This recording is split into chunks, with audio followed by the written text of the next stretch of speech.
We are launching a project called Experiencing Revelation, a new perspective on the final book of the Bible, Revelation. The project will be in a print-on-demand edition, an ebook edition, both to be available through Amazon, and an audiobook available through Audible.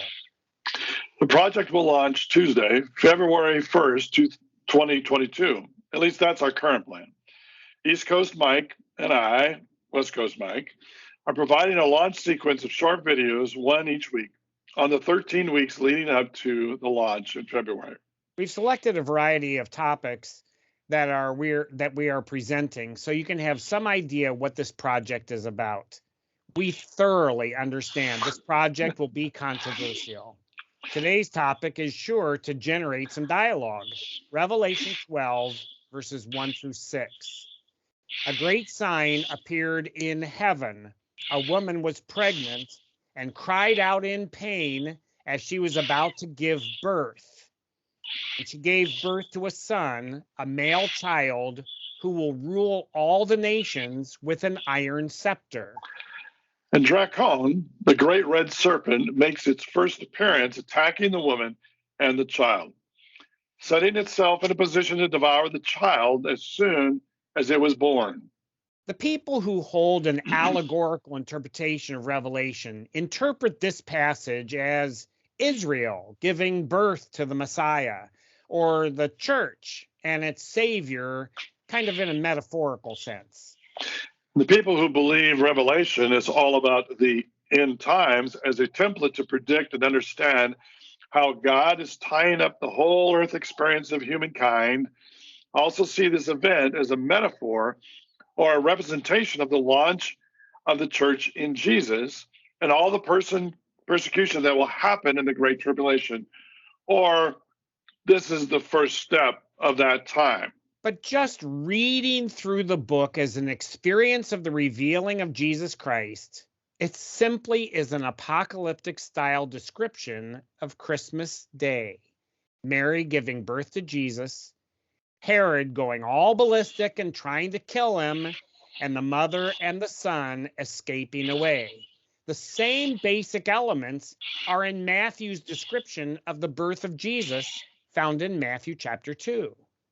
Matthew is reporting it straightforwardly, and John in Revelation is describing it apocalyptically.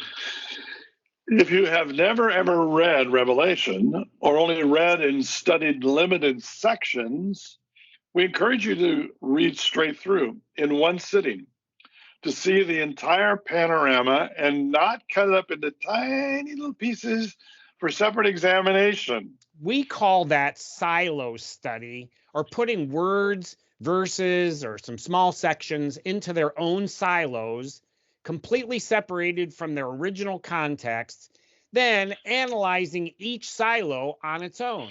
People do that all the time. That form of study is probably what contributes to a huge portion of misinformation and misinterpretation of the Bible. Yank something right out of its context, wag it around, that usually leads to trouble. Oh, yeah, that's right. When we start pulling stuff out of context, let's give you an example. The Bible really does say there is no God. Yeah, for real. It says that. Look it up. Psalm 53:1. That's Psalm 53:1, the second half of the verse. It does say that, but it's ripped right out of the context. Psalm 51, the whole 53 verse 1, the whole verse says, the fool says in his heart, there is no God. So enjoy this, because we believe as this project launched February 1st, 2022, you're going to get more glimpses. And you can like and follow us on the channel on YouTube, Gripping Reality, or Facebook page, Experiencing Revelation. So next week is a big one. Armageddon. Oh, really? Don't mess with that. Whole denominations are built around a particular view of the great battles, the end all battles in the Valley of Jezreel and Armageddon and the end of the world as we know it. Yeah, right.